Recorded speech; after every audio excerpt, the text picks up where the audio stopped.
اپنی ساری ضروریات لوگ پوری کریں گے اور 1.5 لاکھ تنخواہ میں سے پورا 2000 مسجد دے کے کہیں گے دیا تو ہے 2000. لیتے وقت کبھی نہیں حساب کریں گے کہ اللہ سے لیا کتنا ہے, دیتے وقت گنیں گے, شمار کریں گے.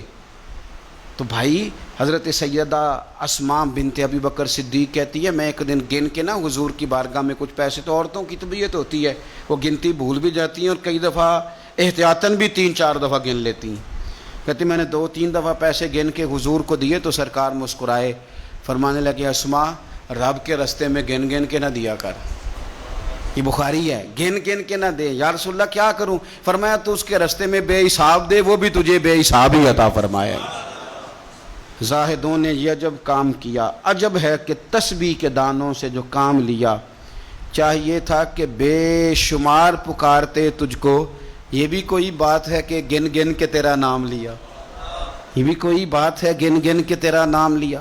میرے عزیز سمجھ لیں اچھے طریقے سے. حضرت حارثہ بن نعمان گھوڑی لے کے آ گئے, یا رسول اللہ قبول کر لیں. تو حضور نے فرمایا تیری قبول ہو گئی. اس بات کو ذرا پھر ایک دفعہ سمجھ لیں, تیری قبول.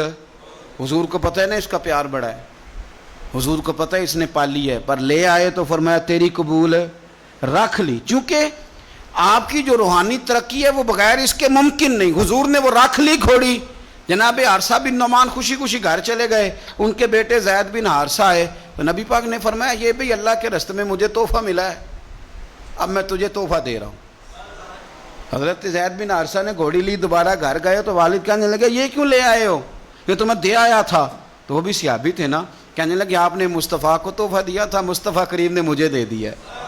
تو حضرت حارثہ بن نعمان رو پڑے, فرمایا دیکھو میرے کریم کا کرم, قبول بھی کر لیا ہے اور یہ بھی انہوں نے ثابت کر دیا ہے کہ رہے بھی تیری آنکھوں کے سامنے.